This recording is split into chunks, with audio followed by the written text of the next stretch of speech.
Janitor stopped the daughter from jumping. What he whispered made her cry. Your value isn't your performance. Janitor's 5 words saved the heiress from suicide. Wind howled on the rooftop as the young woman stood at the edge, tears streaming down her face. Please don't come closer, she whispered. But the janitor didn't stop. He walked slowly toward her and whispered 5 words that would save her life and change both of their worlds forever. Rafael Santos had been working as a night janitor at Sterling Corporation headquarters for 7 years, and he loved the quiet solitude of his job. While everyone else went home at 6 p.m., Rafael arrived at 7, his cleaning cart full of supplies, his earbuds playing soft music as he worked through the empty hallways of the 40-story building. At 53 years old, Rafael had weathered many storms in his life. He had lost his wife to cancer 12 years ago, raised his daughter alone while working 3 jobs, and watched her graduate from nursing school before she moved across the country for her dream job. Now he lived alone in a small apartment, finding peace in his simple routine and the satisfaction of leaving every floor spotless. Rafael took pride in his work, even though most people never noticed him. He knew which executives liked their offices extra cold, which ones left personal items that needed careful handling, and which floors required special attention. The top floor, the 40th floor, belonged to CEO Richard Sterling, a man Rafael had only seen twice in 7 years, always in expensive suits, always surrounded by assistants, always moving too fast to notice the janitor who cleaned his office. But Rafael had noticed something else on that floor. The CEO's daughter, Victoria Sterling, who sometimes stayed late working in a small office near her father's suite. It was a Thursday night, 11:15 p.m. When Rafael's routine shattered, he stepped out onto the rooftop, access to empty his cleaning water into the designated drain. Something he did every night when he saw her. Victoria Sterling stood at the edge of the building, her silhouette outlined against the city lights below, her body swaying slightly in the wind. For a split second, Rafael's heart stopped. He recognized her immediately, the CEO's daughter, the young woman he had seen dozens of times looking exhausted and sad in her office. "Miss Sterling?" His voice was gentle but firm. Victoria spun around, her face streaked with tears, her eyes red and hollow. "Don't come closer," she said, her voice breaking. "Please, just go back inside and forget you saw me."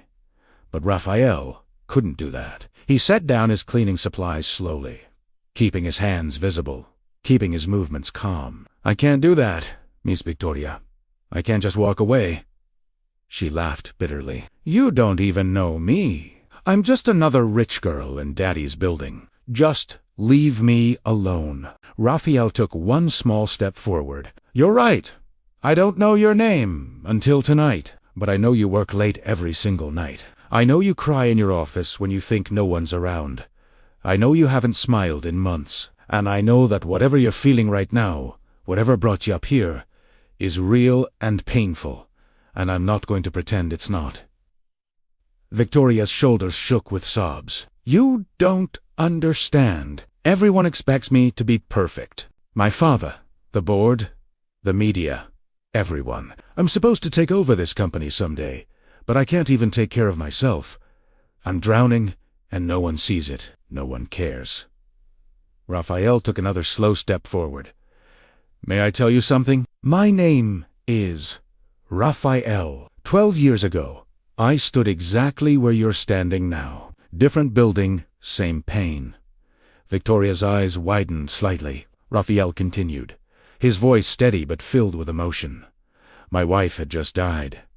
Cancer took her in 6 months. I had a 10-year-old daughter who needed me, but I felt like I had nothing left to give. I went to the roof of our apartment building, and I stood at the edge, just like you. I thought my daughter would be better off without me, that I was just a burden, that the pain would never end." He moved closer, now just 10 feet away. "But someone stopped me that night, an old neighbor lady named Mrs. Chun. She didn't try to talk me out of it. She didn't tell me everything would be okay. She didn't give me empty platitudes. She just looked at me and said, 'If you jump, you'll never know what tomorrow holds. And tomorrow might be the day everything changes.'" Rafael's eyes locked with Victoria's. Tears were now streaming down Rafael's face. Miss Victoria, I almost left her. I almost took away every tomorrow we would have together. I would have missed her first date, her high school graduation, her nursing school ceremony. The moment she called me crying happy tears to say she got her dream job, I would have missed 12 years of watching her become an incredible woman, all because I couldn't see past one terrible day. Victoria was crying harder now, but she hadn't moved closer to the edge. Rafael took another step. You said no one cares.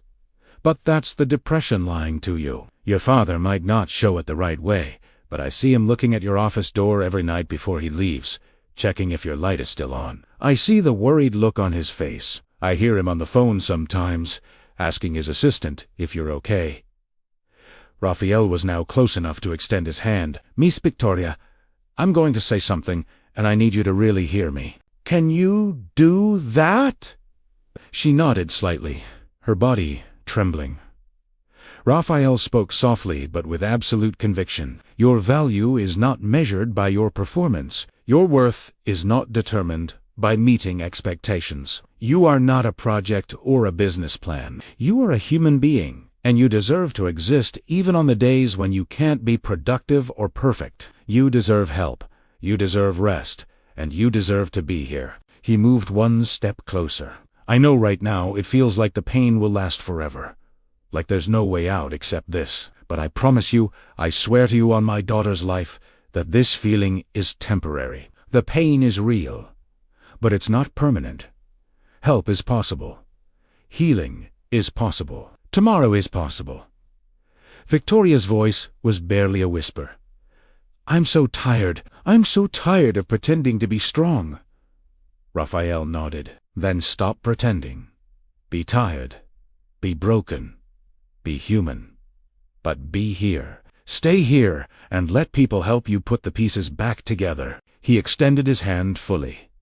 Take my hand, Victoria! Not because everything will magically be okay, but because you deserve the chance to find out what comes next. You deserve to meet the version of yourself that makes it through this. She's waiting for you. And she's stronger and more compassionate than you can imagine because she survived this moment.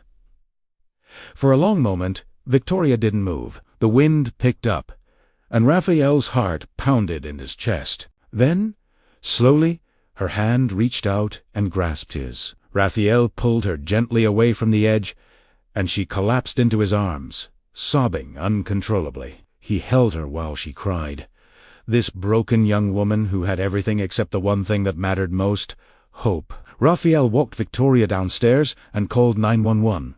Staying with her until the paramedics arrived, he gave his statement to the crisis counselors, provided his contact information, and only went home when he was sure Victoria was safe and receiving proper care. The next morning, Rafael arrived at work expecting to be fired.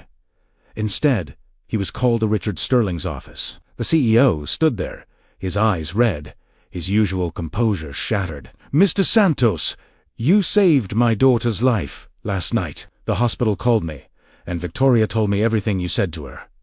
Richard's voice cracked. I had no idea she was suffering. I thought pushing her to be strong was helping her, but I was killing her. You saw what I missed.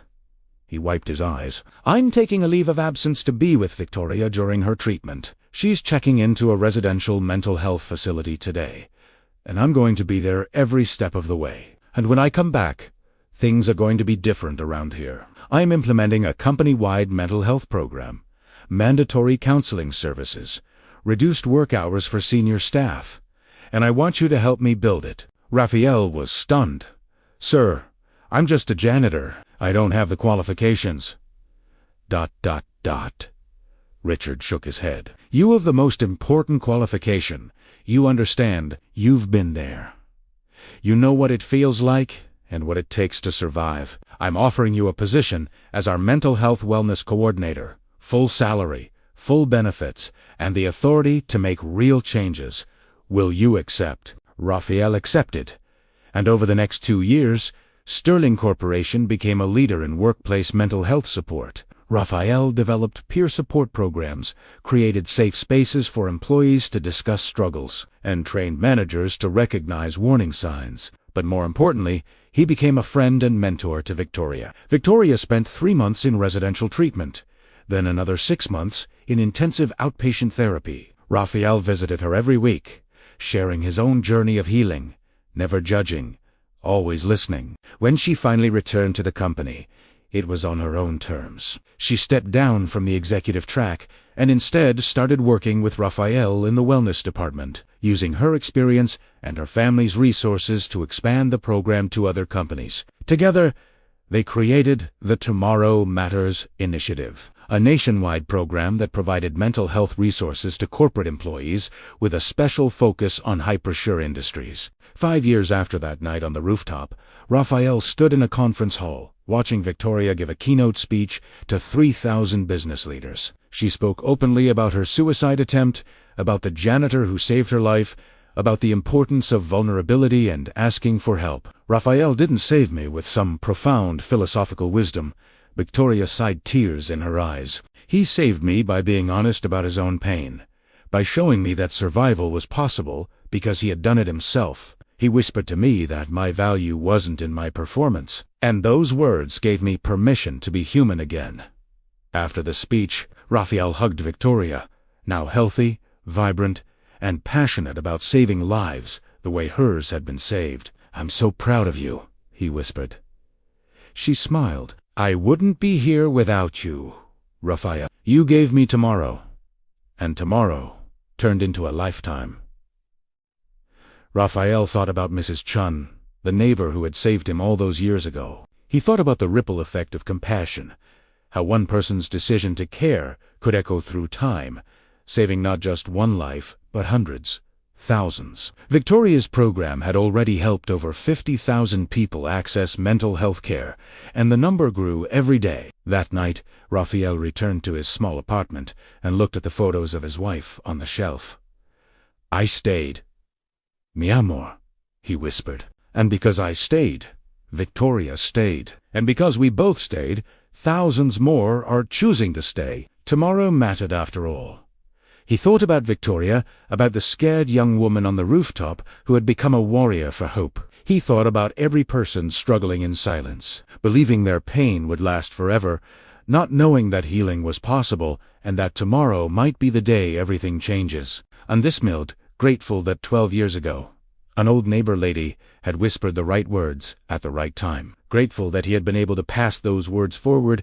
Grateful for every single tomorrow he had almost missed. If you or someone you know is struggling, please reach out for help. You matter, and tomorrow matters. Subscribe to this channel for more stories of hope and survival.